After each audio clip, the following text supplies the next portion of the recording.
Hello and welcome to India's World, where today we're taking a closer look at India's soft power. Where does it stand on the global stage and how much importance is it getting from our decision makers? In the past decade, the country has wielded its soft power in a more systematic way in the practice of diplomacy. The recently conducted first ever Indo-ASEAN Artists Camp and Music Festival was one such successful venture. Now, as the balance shifts slowly among world powers, how can India leverage its soft power in international affairs? To answer that, we have an esteemed panel joining us today. We've got Kathak Maestro, Padma Shri Shovana Narayan joining us. We've got former Foreign Secretary, Ambassador Kanwal Sibal with us, and TK Arun, Editor of Opinion at Economic Times. It's an honor to have you here, Shovana ma'am. As somebody who represents India on the global stage, as someone, as one of the prominent ambassadors of arts and culture, how do you see India's, graph, when it comes to wielding its soft power, when it comes to reaching out to other countries on that front? I think it has been increasing day by day, particularly as far as our classical scenario or performing arts scenario is concerned. Not only the homegrown ones, but also the fact that many of our diaspora, the Indian diaspora abroad, they are also into it. And I think they are also becoming extremely good ambassadors of carriers of our soft power. So I think the two together make up, I think it makes a very, very good situation. Then on the other hand, it's not only the performing arts, but I would also say in the field of literature, the visual arts. I think there's a greater and greater recognition.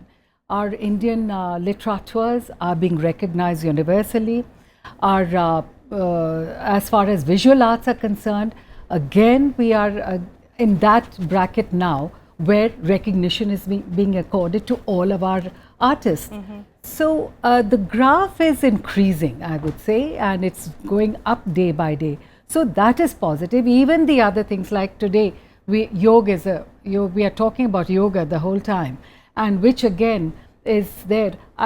This morning only I was meeting somebody and they said in Germany and other places, yoga and also the study of our Sanskrit shlokas has become quite a thing in most of it has been adopted in many countries abroad in the educational system.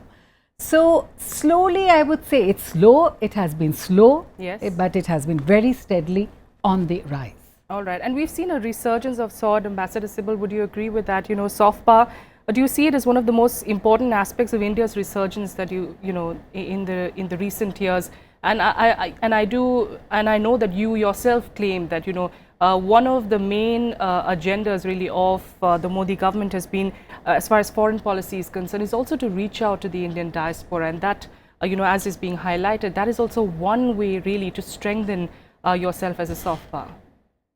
You see, if you start using terms like soft power, then you get the whole thing quite confused. The soft power is a vocabulary of the Americans rooted in the Cold War view of things, where the West was associated with prosperity, and the communist bloc was associated with deprivation, lack of freedoms, and this and that. And to that extent, the West exercised a lot of soft power on those living under communist regimes in East Europe and in the Soviet Union. But it's all rooted in the complex of power.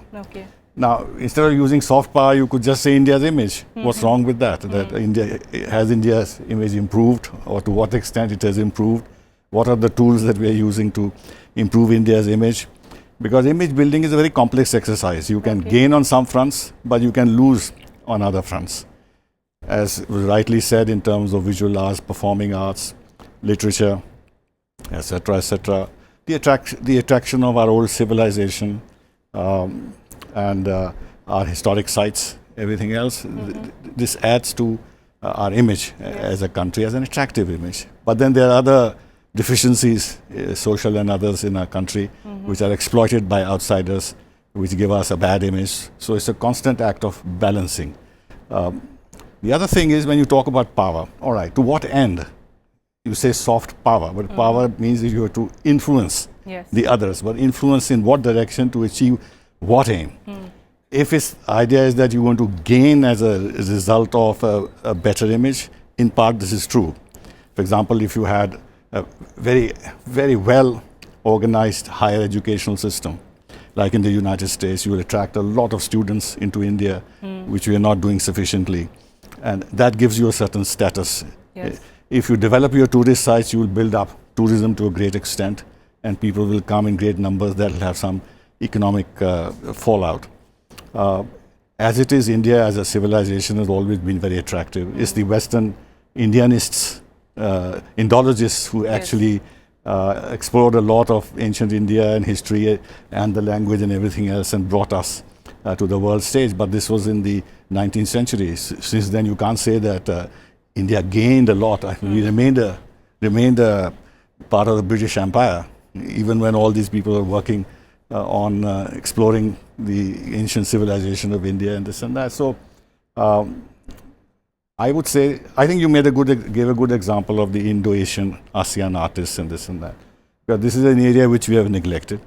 This is an area where the imprint of our historical civilization is the strongest than anywhere else in the world. Okay. If you go to Southeast Asia, it is all marked by Indian civilization, not Chinese civilization, but this was neglected for various reasons because of the Cold War, etc., and the fact we became a colony.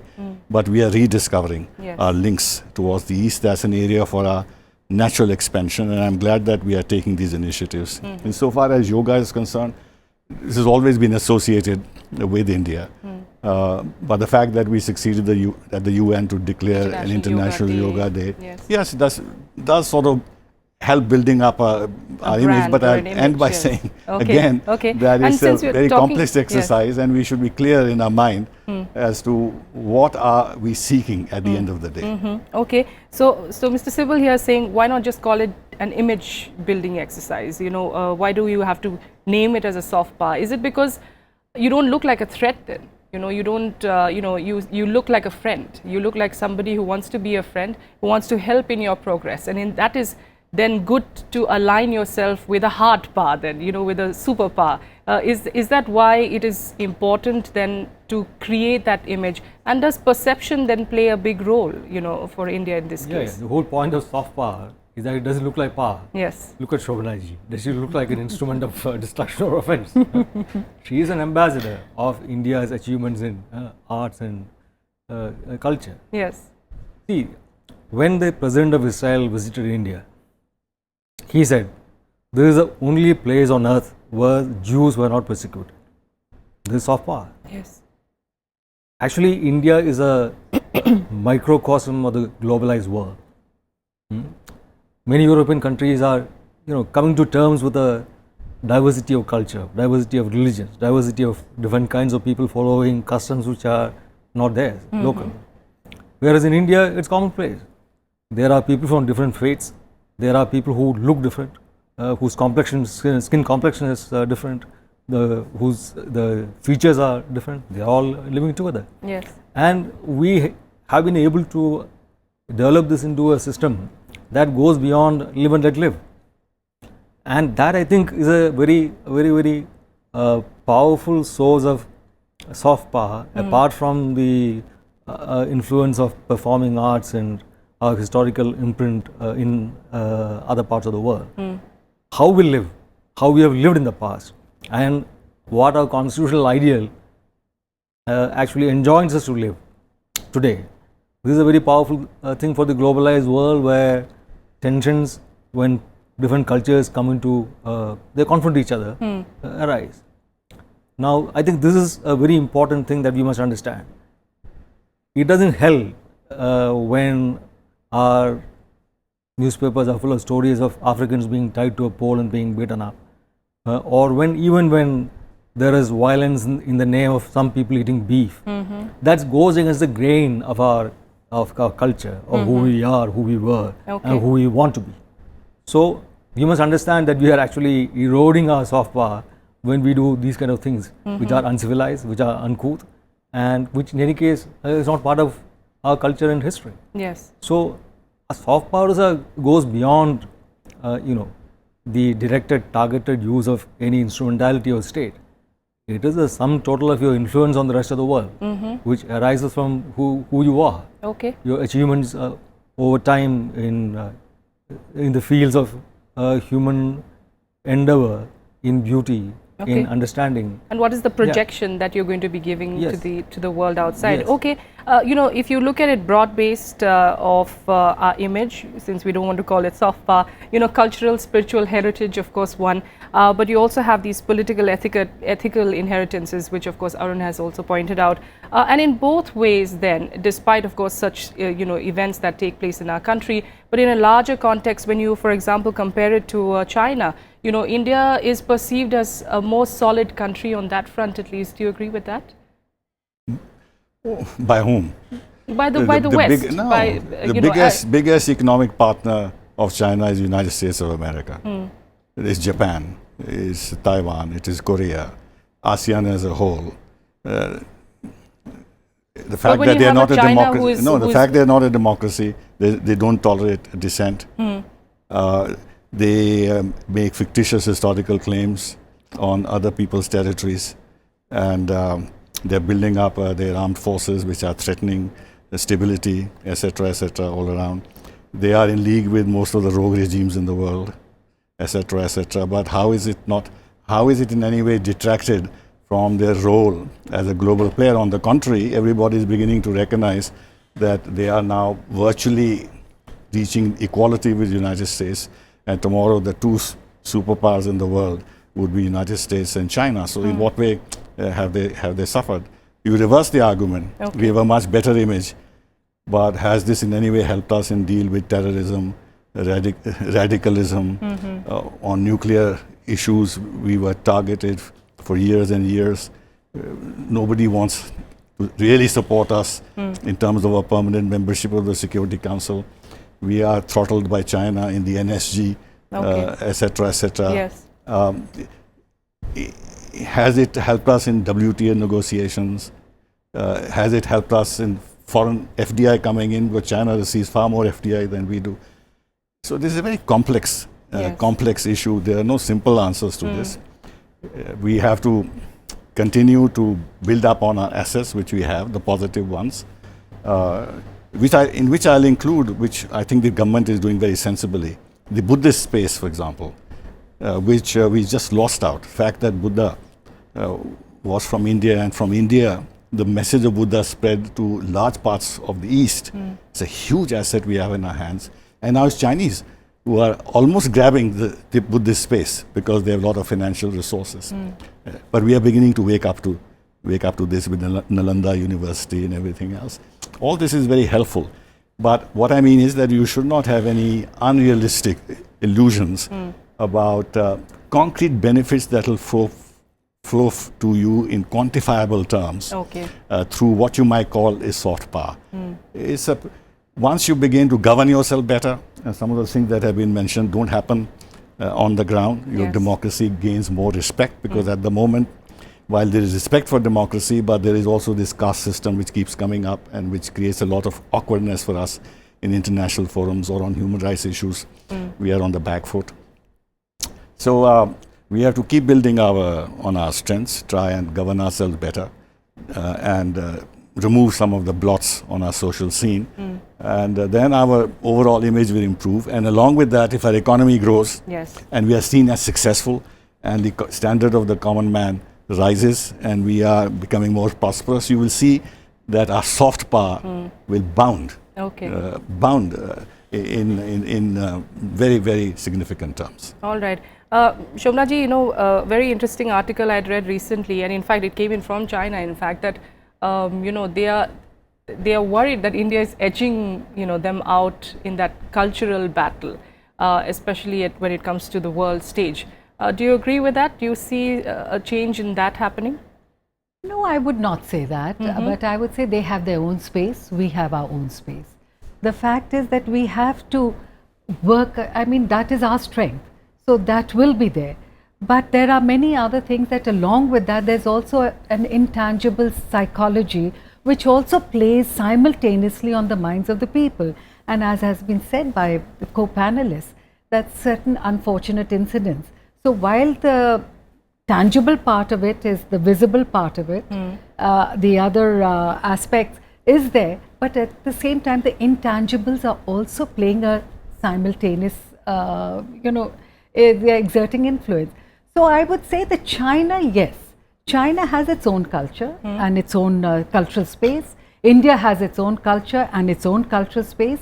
Both are quite strong in their respective spaces, and I would not say that either is a threat to each other, but we have to at least be sincere, work on it, along with the intangible psychological, behavioral attitudes and other issues that also go with it. All right. But Mr. Sibal, don't you agree that, when it comes to diplomacy, having these cultural references or being attractive on that front, or for that having regional ties, cultural roots together, all these help to a certain extent, whether it is, let's say a country like Afghanistan, you're not militarily, of course, there ever, but, reaching out to a country like Afghanistan, to a large extent, our movies, our culture, in a sense, has been able, it helps in breaking barriers of that sort. Do you not agree in some way? Yes and no, of course. Or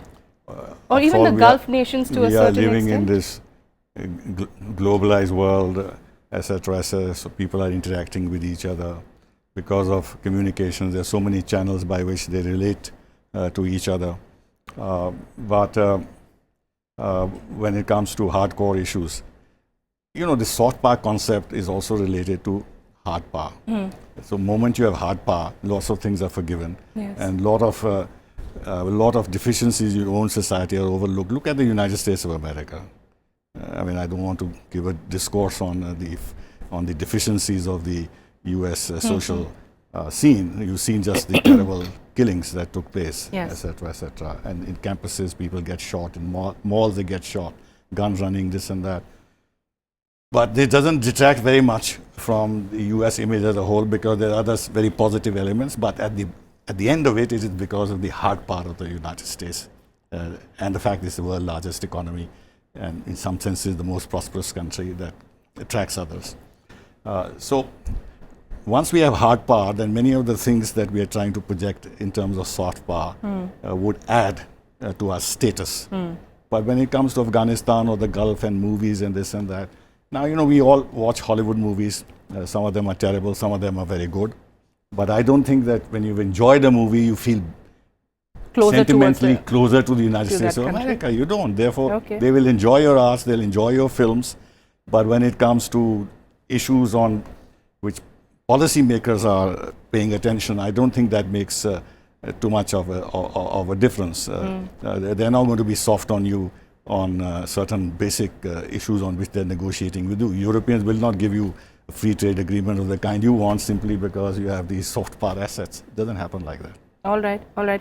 Arun, speaking of Southeast Asia, that's in fact one region, as is being also pointed out, that India should be focusing on, and they seem to be, the trips that we've seen of Prime Minister Modi to these particular countries. Yes, we are talking, of course, of better ties and all of that, but you're also helping in really, the restoration of temples and monuments there, and not necessarily just Hindu temples, also Buddhism to a large extent as well. All these are going to help. Do you feel these are little steps that you take in building up those ties, which you've perhaps been, which have been ignored for the past few years, and these help to a certain extent, especially when there's a China who's creating an obor, and it's in no way, of course, cultural in any way. It's a purely economic drive, and it's being seen as a force. It's being seen as someone who's pushy. So in that sense, that's the other space that India then takes, as a friendly neighbor. Do you think that helps in a certain way?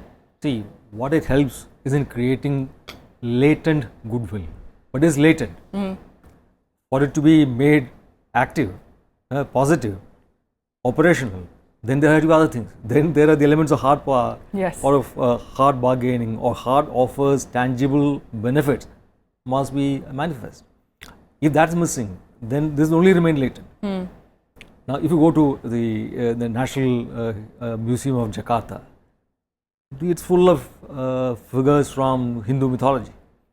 I'm sure if India carries out a concerted campaign, it can encourage millions of people from Indonesia to visit India.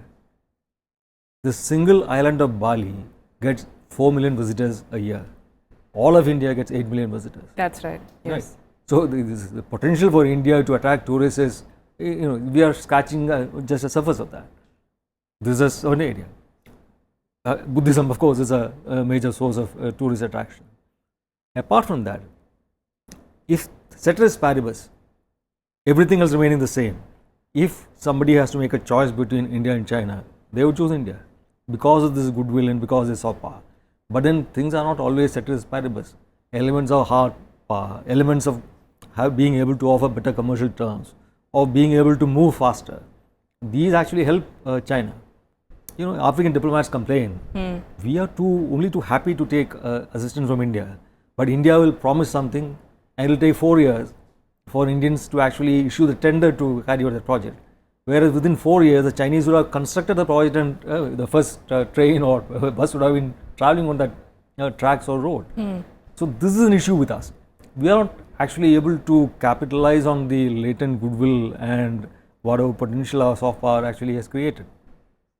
And India is now in a position to actually leverage this much better than in the past, because now first there is some more confidence to act outside on the global arena more consciously, not really passively reacting to what the world has to offer to us, but actively going out and trying to set the agenda. Secondly, we are able to afford a much larger foreign aid budget. We are not a very small economy, but although per capita income is very low, we are the 7th largest economy in terms of sheer exchange rate denominated dollars. In purchasing power parity dollars, we are the 3rd largest economy. We can actually do a lot of things with the money we have. The way we conduct our elections, for example, is a source of soft power. We are able to mobilize a population of 1.2 billion people, out of which some 80 crore people are voters, and mobilize them into polling booths without much of a problem. We have been able to create this thing called Aadhaar. The only other country which has been able to do is something like that is a country as big as Mayurvihar, which is a suburb of Delhi. That is Estonia, hardly 3 million people.